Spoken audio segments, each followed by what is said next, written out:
मुस्तफिजुर रहमान को भी उन्होंने बाइकआउट जो उनका है, जैसे पाकिस्तानी प्लेयर्स को किया था, बांग्लादेश में हिंदुओं के साथ कुछ इस तरह के इंसिडेंट हुए हैं, तो उस पर मुस्तफिजुर रहमान को भी केकेआर से वो सेलेक्ट हुए थे, उनको लिया था, तो उनको हटा दिया है वहां से, उनको रिलीज कर दिया है कि वो। तो मुझे ये चीज जो है, मैं तो हमेशा इस चीज के खिलाफ हूँ कि आप गेम को चीजों से अलग रखना चाहिए, और ये बाइकआउट खेलते खेलते किस किस को बैन करेंगे, किस किस को निकालेंगे, जिससे आपकी बात खराब होगी। अगर आप उसको निकालते ही रहेंगे तो फिर वो मजा तो नहीं आएगा। खैर नहीं आओ, तो ये करंट अपडेट है कि मुस्तफिजुर रहमान को उन्होंने निकाल दिया है। आप इस पे क्या कहेंगे बासित भाई?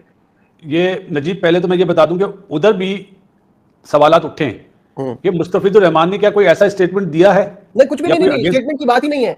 उस पे पता है वो क्या आर्ग्यूमेंट दे रहे हैं कि पाकिस्तान से हमारे ताल्लुकात सही नहीं थे, तो हमने इसी वजह से पाकिस्तानी प्लेयर्स को नहीं लिया था ना 2008 के बाद। ये तो हुकूमत के ताल्लुकात के ऊपर डिपेंड करता है ना, फिर हम उनके प्लेयर्स नहीं लेते। इसी तरह अब हमारे बांग्लादेश से नहीं है और हम मुस्तफिजुर रहमान को भी नहीं ले रहे। नजीब, एक टाइम पे अफगानिस्तान से भी ताल्लुकात अच्छे नहीं थे इंडिया के, सही है? लेकिन जब प्लेयर खेल रहे थे अफगानिस्तान के ना, देखो क्रिकेट में सियासत नहीं आनी चाहिए। वहां के जो प्लेयर्स हैं ना और जो पॉलिटिशियन है, उन्होंने भी ये सवाल उठाया है कि अगर आपके पाकिस्तान से ताल्लुकात अच्छे नहीं है, उनके प्लेयर नहीं आते, आपके प्लेयरों ने हाथ नहीं मिलाया, तो अभी जो उनके मिनिस्टर साहब थे बांग्लादेश में, उन्होंने हाथ मिलाया। जयशंकर नाम है, ऐसे ही जयशंकर नाम है जी, बिल्कुल उन्होंने हाथ मिलाया। तो जब प्लेयर्स हाथ नहीं मिला रहे तो उन्होंने कैसे हाथ मिला लिया? ये सवाल उठ रहा है वहां पे। मेरे पास कोई एविडेंस है इस चीज का। और जहां तक बात है मुस्तफिजुर की, तो मुझे लगता है कि बांग्लादेश, मैं आने वाले टाइम का बता देता हूं भाई, जो मेरे जहन में आता है ना, जो दिमाग में बात बैठती है, मुझे लगता है कि बांग्लादेश भी अपने मैच श्रीलंका में खेलेगा। हाँ, तो जाहिर है जब इस तरह की सिचुएशन बन जाएगी तो यही होगा आगे। मैं भी आज यही सोच रहा था कि जब ये सीन हुआ है तो उसके बाद आगे ये वाला भी होगा। इंडिया में क्योंकि वर्ल्ड कप हो रहा है और बहुत सारी चीजें आने वाले दिनों में होनी है, तो ये अच्छा साइन नहीं है। माना पाकिस्तान से इंडिया के ताल्लुकात कभी भी सही नहीं रहते, लेकिन दूसरे मुल्कों के साथ भी ऐसा हुआ तो ये आवाज बहुत दूर तक जाएगी, जो मुझे लगता है। इसमें फिर ऑस्ट्रेलियन बोर्ड भी इन्वॉल्व होंगे, गोरे भी इन्वॉल्व होंगे, दूसरे लोग भी इन्वॉल्व होंगे, तो ऐसी चीज नहीं होनी चाहिए। मुस्तफिजुर बहुत शरीफ लड़का है यार, बॉलर भी बहुत मासूम है बेचारा, वो परफॉर्मर बहुत बड़ा है, तो ऐसा नहीं होना चाहिए था। और जाहिर है माइनॉरिटीज के साथ तो कहीं भी, चाहे वो इंडिया में मुसलमानों के साथ, क्रिश्चियंस के साथ, अभी हमने क्रिसमस पर भी देखा, या बांग्लादेश में हिंदुओं के साथ, ये सब चीजें ऑब्वियसली जहां भी हो रही है। बांग्लादेश की आपको मैं हकीकत बताऊं, देखो यार, जो मुझे, अब मैं अमूमन में सियासत पे बात करता नहीं हूं क्योंकि मेरा टॉपिक नहीं है। जाहिर है बांग्लादेश में एक मैप बना जिसमें कुछ इलाके इंडिया के बांग्लादेश के मैप में दिखाए गए। जिस लड़के ने ऑर्गेनाइजेशन, वो तालिब इल्म था, एक यूनिवर्सिटी का हेड था, उसका हो जाता है मर्डर। ये हकीकत बता रहा हूं, उसका मर्डर हो जाता है, इल्जाम लग जाता है कि जी हिंदुओं ने मारा, हिंदुओं के घर जला दिए जाते हैं। ये हकीकत ये हुई है, इसकी वजह से मुस्तफिजुर को नहीं रखा गया। हमें जिस बारे में कोई ऐसी इंफॉर्मेशन है नहीं है, हमें नहीं पता, बट मुझे ऐसा लगता है ये चीज खेल से हमेशा दूर रहनी चाहिए। अब जो कुछ बांग्लादेश के अंदर हुआ है, जो एक पॉलिटिकल एनवायरनमेंट चेंज हुई है, जो हसीना वाजी साहब जो है उनको थ्रो डाउन किया गया है, उसके बाद भारत अब ये एलिगेशंस लगा रहा है बांग्लादेश के ऊपर, वही एलिगेशंस जो माजी में पाकिस्तान के ऊपर लग चुके हैं कि जनाब जो हिंदू कम्युनिटी है वो बांग्लादेश के अंदर सेफ नहीं है, और इसी वजह से मुस्तफिजुर रहमान, जिनको केकेआर ने पिक किया था, अब आपको 2008 का ऑक्शन याद आ रहा होगा जब पाकिस्तानी खिलाड़ी जो है उनको पिक नहीं किया गया था 2009 के मेगा इवेंट के लिए, और उस वक्त भी ये चीज सामने आई थी कि जनाब एक अनऑफिशियल बैन जो है वो पाकिस्तानी खिलाड़ियों के ऊपर जो आईपीएल की इंतजामिया है उन्होंने पुट किया, and that is because of the government of India. और अब तो ऑफिशियली ये कहा गया है कि जनाब केकेआर साहब, शाहरुख खान साहब मुस्तफिज को निकालें, और मुस्तफिज को उन्होंने निकाल दिया। और इसके अलावा एक और बड़ी इंपॉर्टेंट खबर यह है कि बांग्लादेश ने होस्ट करना था इंडिया को 2025 के अंदर, लेकिन इंडिया ने तब खेलने से इनकार कर दिया, और अब अगेन जो सीरीज है वो रीशेड्यूल की गई है, और इसके ऊपर भी ये खबरें भारत के अंदर से आ रही हैं कि जनाब भारत खेलने के लिए बांग्लादेश नहीं जाएगा। सो अगर यही सूरत रहती है तो देन जो बांग्लादेश है वो भी फिर आईसीसी को कह सकता है कि जनाब इंडिया पाकिस्तान खेलने के लिए नहीं गया था, तो आपने चैंपियंस ट्रॉफी हाइब्रिड मॉडल पर करवाई थी, और अब तो वैसे ही दो कंट्रीज जो हैं वो वर्ल्ड कप को होस्ट करें, सो आप हमारे मैचेस जो हैं वो इंडिया के अंदर ना रखें। और अगर ऐसा हो जाता है तो फिर भाईजान जो आईपीएल और पैसे की वजह से कहते हैं ना कि आईसीसी हमारे सामने झुका हुआ है, इनको लेने के देने पड़ जाएंगे, जिस तरह से अभी टी20 वर्ल्ड कप में हुआ है ना कि अगर पाकिस्तान सेमीफाइनल या फाइनल में पहुंचा तो फिर मैचेस इंडिया के अंदर नहीं होंगे। जो फाइनल मेगा मैचेस हैं वो outside of India in Sri Lanka होंगे अगर पाकिस्तान फाइनल में पहुंचता है। सो यही सिनेरियो जो है वो बांग्लादेश भी रिपीट कर सकता है, लेकिन उसके लिए इंपॉर्टेंट यह है कि बांग्लादेश की जो गवर्नमेंट है और बांग्लादेश की जो क्रिकेट बोर्ड है वो स्टेप लें, और वो जनाब ये जो बगावती इंडिया की जानिब से की गई है मुस्तफिज को आईपीएल से बैन करके, इसका बदला जो है वो ले। मुस्तफिजुर रहमान थे, बहुत बड़ी डील थी उनके पास, 9 करोड़ इंडियन रुपीस में लगभग 30 करोड़ पीकेआर में वो बनेंगे, जैसे भी ऊपर नीचे कुछ बनेंगे।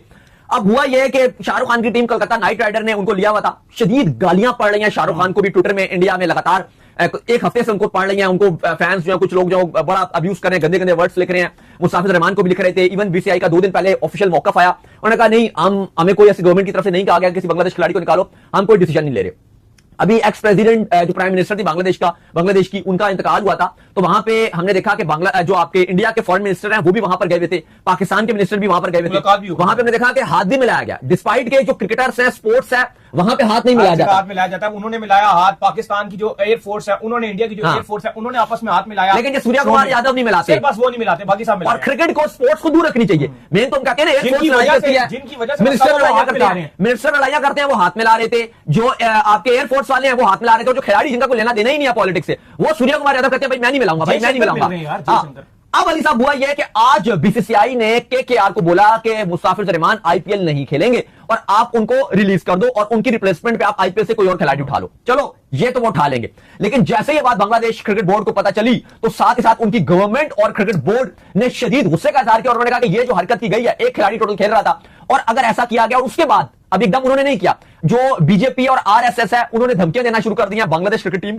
को भी प्लस मुस्ताफिज रहमान को भी कि अगर ये आए तो हम इनको नुकसान पहुंचाएंगे, और केकेआर की जो टीम मैनेजमेंट है उसके ऊपर भी थ्रेट्स आ रही हैं। अब इसके चलते जो बांग्लादेश क्रिकेट बोर्ड है आज उन्होंने ऑफिशियल स्टेटमेंट दिया और वो बहुत बड़ा स्टेटमेंट था और वो हैरान कर देने वाला स्टेटमेंट था। जी हां, आपको पता है कि जैसे पाकिस्तान ने कहा था कि इस बार हम भारत नहीं जाएंगे, हम अपने मैचेस श्रीलंका में खेलेंगे, और यही अब बांग्लादेश क्रिकेट बोर्ड भी करने के लिए जा रहा है। उन्होंने कहा कि हमारी टीम को शदीद खतरा लाहक है, जिसके बाद हम T20 वर्ल्ड कप 2026 में भारत के मैचेस का बाइकआउट करेंगे, हम इंडिया नहीं जाएंगे, हम अपने मैचेस श्रीलंका में खेलेंगे। अब जरा बांग्लादेश का जो शेड्यूल लग रहा उस पर एक निगाह दौड़ाते हैं कि कहां कहां बांग्लादेश ने खेलना है।